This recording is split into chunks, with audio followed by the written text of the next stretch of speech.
Bonjour mes petits padawans de la cuisine, on se retrouve aujourd'hui pour réaliser un pain au levain. Mon pain au levain, comment je le réalise à la maison, très facilement. Donc pour commencer notre recette, nous aurons besoin de 600 g de farine. J'utilise 600 g de farine parce que ma cocotte fait 26 cm de diamètre et pour avoir un joli pain, il me faut 600 g de farine. Il faudra, en fonction de la taille de votre cocotte, adapter la quantité de farine. Mais ça, je vous expliquerai demain quand on façonnera le pain. Donc, voilà.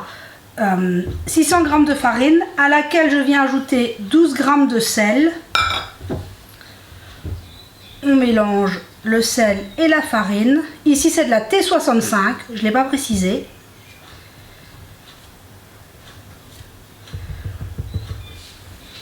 « 35 centilitres d'eau.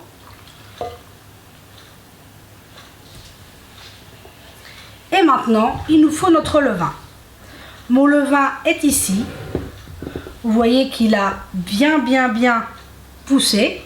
C'est à ce stade-là, quand il est à plein pic de pouce, qu'on l'utilise pour faire notre pain. Vous voyez, il est magnifique. Je l'ai changé de pot, j'en ai deux qui tournent parce que je fais beaucoup de pain. Donc ici je vais utiliser ma balance et on va peser le levain ensemble. En grammes c'est mieux, voilà. Et je vais venir ajouter 200 g de levain à ma farine. Donc vous voyez cette texture mousse magnifique. Donc on vient ajouter le levain.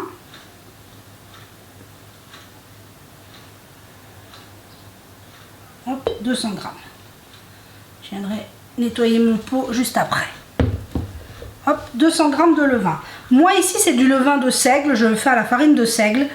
C'est pour ça qu'il est foncé. En fonction du levain que vous utilisez, il sera, si vous utilisez la farine T65, il sera plus clair que le mien. Donc là maintenant on est parti pour un pétrissage de 10 à 15 minutes. On veut que notre pâte ait le temps de bien se mélanger. On veut avoir une belle pâte souple. Elle va être légèrement collante. Vous allez voir comme elle va être jolie. Donc là on se retrouve dans 10 bonnes minutes pour voir le résultat. Et voilà, on se retrouve, on obtient une belle pâte légèrement collante. Alors, pour être précise avec le pétrissage, quand je fais du pain au levain, je pétris à vitesse lente pendant 7-8 minutes. Et ensuite, je mets en vitesse plus rapide pour que la pâte se ramasse. Vous savez qu'elle se décolle complètement des bords pendant 2-3 minutes, pas trop longtemps, mais 2-3 minutes. Et comme ça, j'obtiens un pétrissage parfait. À ce stade, je vais venir bien couvrir ma pâte. Et on va la laisser à température ambiante pendant 1 heure pour amorcer la pousse. Et après, elle partira au froid. Mais ça, je vous expliquerai une fois notre heure terminée. On se retrouve, 1 heure a passé. On voit que la pousse a commencé. Et maintenant, ce que je vais faire, c'est que je vais la placer au froid pour 8, 12 jusqu'à 18 heures.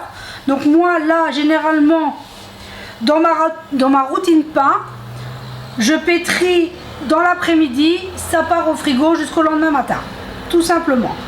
Ça ne pose aucun problème et comme ça demain matin, hop, on recommence, on fait la deuxième pousse et on cuit notre pain et ça se passe très bien. Moi c'est la façon dont je le fais. Il y a aussi la méthode en direct où on laisse pousser la pâte, je vous le présenterai aussi en vidéo. Je le fais aussi de temps en temps, tout dépend de ma routine, mais là, j'avoue que la méthode à pousse au froid, elle est parfaite. Donc là, c'est parti, elle est partie au froid jusqu'à demain matin. Et demain matin, on se retrouvera pour la suite de notre recette. Et voilà, on se retrouve mon bol et ma pâte a passé 10 heures au frigo, on voit qu'elle a doublé, c'est ce qu'on veut obtenir. Là, elle est froide. Je viens mettre un peu de farine, pas beaucoup, sur mon plan de travail. Et on va venir la récupérer délicatement, sans trop la dégazer. Excusez-moi.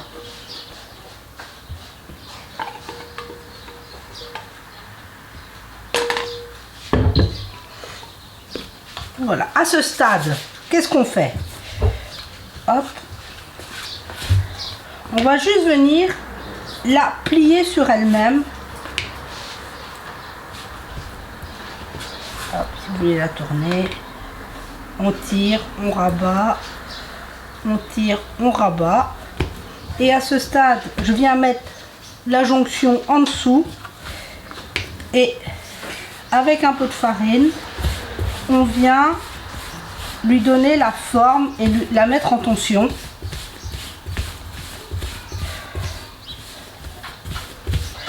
Quand je fais tout de suite que ma pâte sort du frigo, vu qu'on a une pâte légèrement collante, ça permet de la manipuler assez facilement. Si vous ne voulez pas y mettre avec les mains, faites-le avec votre corne. Hop, on vient lui donner la forme.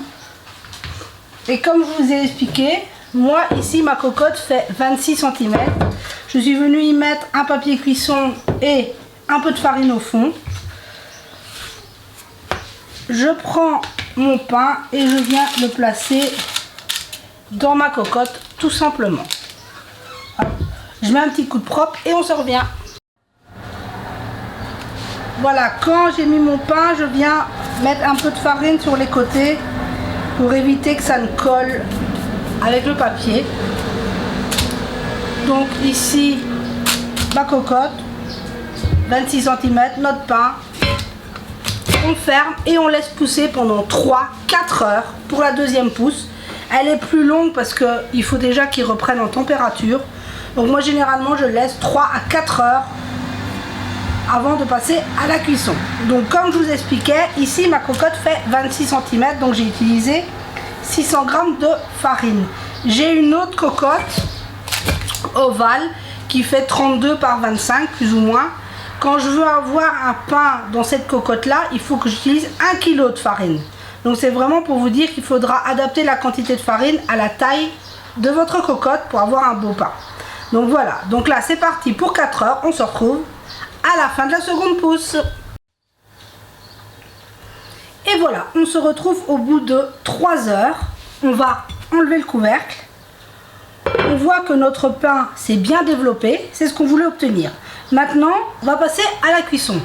On va venir le griner avec un couteau, avec une lame. Moi ici en cocotte, je trouve que les ciseaux, c'est la méthode la plus facile pour avoir quelque chose de propre.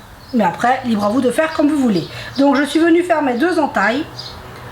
Je referme ma cocotte et on va enfourner à four froid. On va monter le four à 240, si votre four il va jusqu'à 240, moi il va jusqu'à 230. Donc je vais le mettre à 230, départ four froid pour 1 heure de cuisson. Et on se retrouve dans 1 heure quand notre pain sera cuit. Et voilà, 1 heure de cuisson, je viens de sortir ma cocotte, elle est bouillante. On va découvrir le pain. Regardez-moi ça, magnifique. Bon, je vais aller mettre ça là-bas, le démouler parce que c'est très très chaud et on voit le résultat. Et voilà le résultat, regardez-moi ce beau pain.